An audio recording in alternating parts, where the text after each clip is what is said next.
It's been called the quadrillion dollar question. This is where Supreme Court justices decide whether the federal government can tax certain unrealized gains. And what this means is that these are assets that you own, but yet you haven't sold yet. Where this concerns people is, could this open up things so that the everyday person and the everyday investor could have to pay these unrealized gains on assets that they own that have not sold? I mean, even their primary residence, if that appreciates from 500K to 550K, are they going to owe tax on that 50K, even if they plan to continue to stay there and hold on to it because they want to live there? Right. That's what certain members of Congress would like. Liz Warren would absolutely like that to happen. Gosh. Bernie Sanders would absolutely like that to happen. I actually think that's why the Supreme Court took up the case, is because I don't think the Supreme Court believes that that should happen.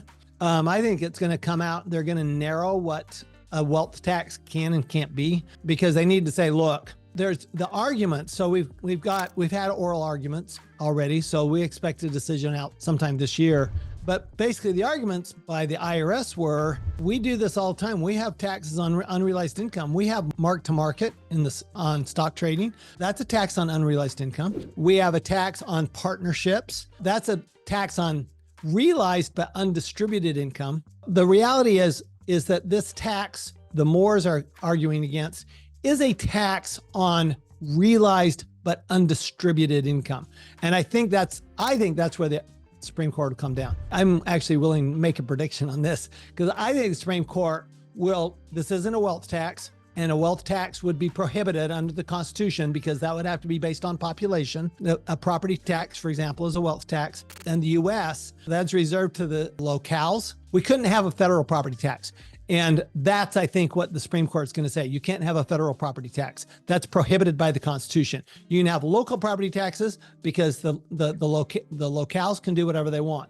But unless you have it apportioned among the states based on population, you'd literally have to have a poll tax, which is a tax per person, right? As opposed to a tax on the value of what a person owns.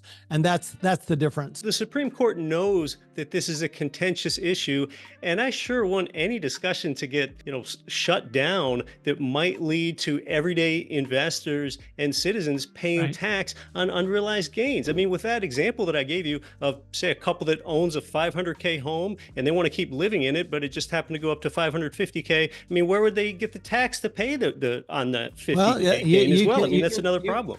You can talk to any fixed income retiree and they'd have the same complaint about property tax. Well, sure. Yeah.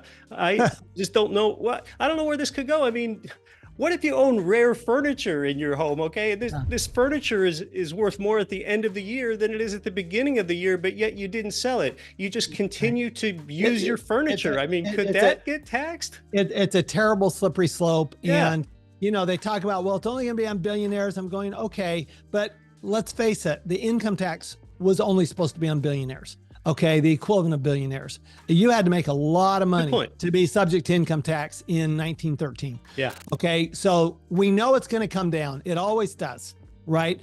Politicians never like to give up any tax money. They always are trying to apply it to more and more people, more and more income. So it is problematic. The idea of a wealth tax is very problematic. Several European countries have tried it and they've all failed. France tried it, and people like Gerard Depardieu, the actor, he just left France. People leave. Now, what Bernie Sanders wants to do, this is fascinating. He wants to put an exit tax. So if you do leave, you still have to pay the tax. You actually have to pay a tax to leave. So basically what he wants is, he wants the Berlin Wall, but he wants an economic Berlin Wall. Right. That's what he wants. He wants an economic wall. He's going to complain about the wall bordering Mexico, but he's going to put a real economic wall around everybody and not allow you to leave. It'd be like somebody in California putting a literal wall up and saying you can't leave California. Right. That's kind of the idea of it. And if you do leave California, now California has talked about, in fact, they talked about it in 2023. And actually, interestingly, the governor defeated it. They talked about imposing an exit tax. So if you leave California, you have to pay a tax for leaving. And fortunately, he defeated that. He crushed that. I mean, not sure why he did that, but he did. And because the states have more power. understand the states have more power to tax than the federal government does. Federal government is limited in its taxing power, and it's really limited by the 16th Amendment that allowed a pure income tax. The question, and this is the argument that Sanders and Warren are making, is that it is income. And the reality is, Keith, we do have billionaires who pay no tax. And the reason they pay no tax is because their stocks, which are public, go up in value. They're not required to sell them. They can borrow against them, and they never pay tax.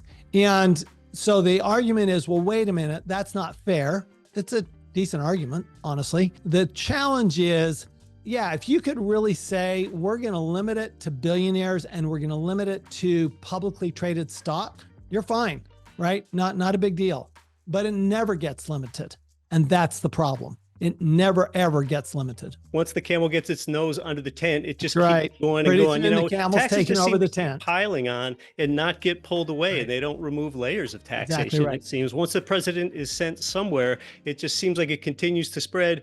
And Tom, if I could just give one last example on this, if this ever goes to where unrealized gains get taxed and how absurd this all is. I mean, just say you own gold and gold goes from $2,000 to $5,000. You don't sell it. You just keep holding on to it. And then you'd have to find the income to go ahead and pay the tax. Well, you'd have to sell gold. Yeah. And that's actually what they want. They actually want you to have to sell the gold. Oh, they would want gold to be sold. They sure. Want but I you mean, to this sell could the apply gold. to a lot They of want things. you to sell the stock. So the goal behind the wealth tax is to force you to sell these assets and pay the tax. Okay. Now we have a wealth tax. It's called an estate tax. That is a wealth tax. And there are businesses, there are families who have to sell their family home. They have to sell their family business. They have to sell their family farm because of the estate tax. Yeah, gosh. And so this is another argument that the proponents of wealth tax are making is, wait a minute, we have a wealth tax already. It's called an estate tax. If we can have an estate tax, why can't we have a tax currently? Why do we have to wait until somebody dies to impose that tax? It's an interesting argument. I mean, you know, I'm always one, I'm not a policy guy. I'm not one to make policy. I'm one to explain policy. And it is a question. If I can have a tax on wealth when you die, why can't I have a tax on wealth while you're alive? Sure.